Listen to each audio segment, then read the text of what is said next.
یونس نے ابن شہاب سے، انہوں نے سعید بن مسیب سے، اور انہوں نے اپنے والد سے روایت کی کہ جب ابو طالب کی موت کا وقت آیا تو رسول اللہ صلی اللہ علیہ وآلہ وسلم ان کے پاس تشریف لائے۔ آپ نے ان کے پاس ابو جہل اور عبداللہ بن ابی امیہ بن مغیرہ کو موجود پایا۔ رسول اللہ صلی اللہ علیہ وآلہ وسلم نے فرمایا، چچا ایک کلمہ لا الہ الا اللہ کہہ دیں، میں اللہ کے ہاں آپ کے حق میں اس کا گواہ بن جاؤں گا۔ ابو جہل اور عبداللہ بن ابی امیہ نے کہا، ابو طالب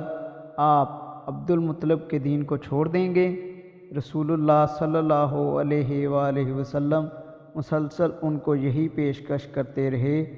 اور یہی بات دہراتے رہے، یہاں تک کہ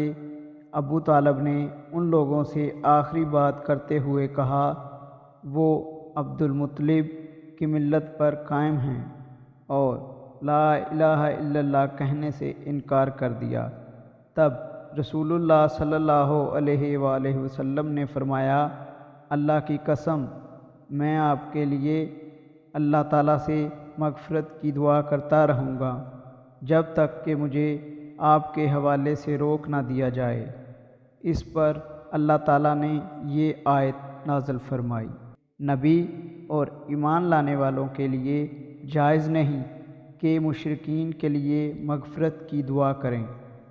خواہ وہ ان کے رشتہ دار ہی کیوں نہ ہوں، جبکہ ان کے سامنے واضح ہو چکا ہے کہ وہ یعنی مشرکین جہنمی ہیں۔ اللہ تعالیٰ نے ابو طالب کے بارے میں یہ آیت بھی نازل فرمائی اور رسول اللہ صلی اللہ علیہ وآلہ وسلم کو مخاطب کر کے فرمایا، اے نبی، بے شک آپ جسے چاہیں ہدایت نہیں دے سکتے، لیکن اللہ جس کو چاہے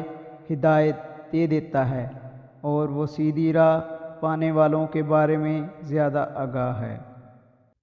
صحیح مسلم حدیث نمبر 132۔